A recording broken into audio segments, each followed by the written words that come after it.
आज कुंदनपुर की राजकुमारी देवी रुक्मणी भगवान कृष्णचंद्र को, द्वारकाधीश को, द्वारकानाथ को अपने पति रूप में वरण करने की कामना से, भगवान कृष्णचंद्र से पाणी ग्रहण संस्कार करने की मनोकामना से नंद नंदन यशोदा नंदन भगवान योगेश्वर कृष्ण को पति रूप में प्राप्त करने के लिए गिरिजा पूजन करती है,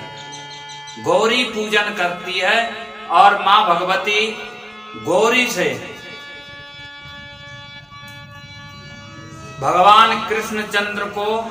पति रूप में प्राप्त करने की प्रार्थनाएं करती है। पूर्ण विश्वास से,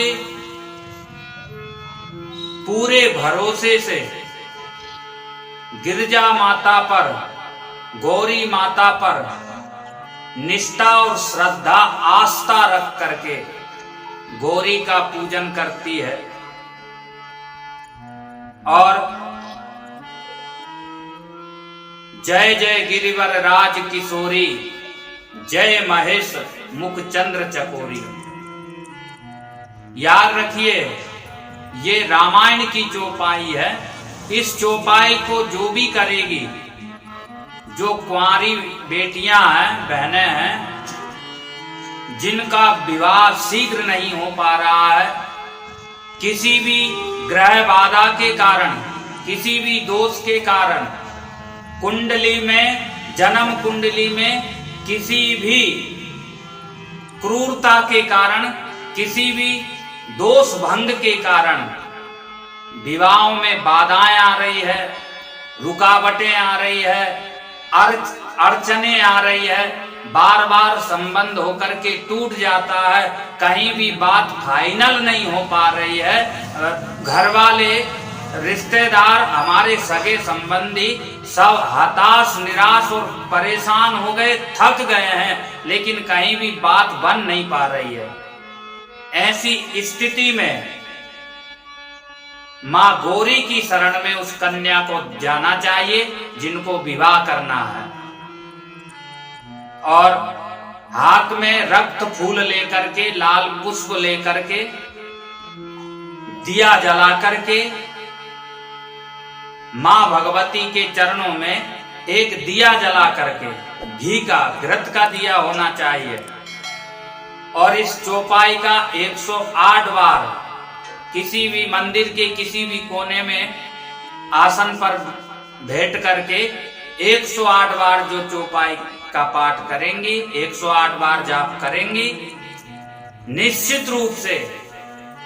शीघ्र ही सुशील, योग्य और संस्कारवान वर महोदय की प्राप्ति होना ही है। ये निश्चिंत मानिए, आप निश्चित मानिए।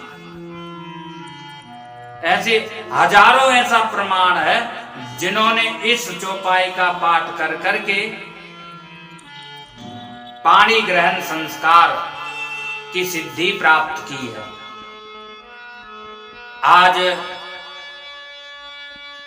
अनन्यता से गिरजा का पूजन करती है माता रुक्मणी और भगवान को पति रूप में प्राप्त करने की कामनाएं करती है। जिंदगी में, हमारे जीवन की इस यात्रा में, हमारे जीवन की इस सफर में किसी भी प्रकार की बाधाएं, किसी भी प्रकार की परेशानियां, किसी भी प्रकार की दिक्कतें, संकट, अभाव, कष्ट, कठिनाइयां आए तो रोना नहीं। संसारियों के सामने, संसारियों के सामने नहीं रोना, भगवान के चरणों में जाकर के, ईश्वर के चरणों में जाकर के बैठ जाइए, उनके चरणों में जाकर के रोइए। वो आपका आंसू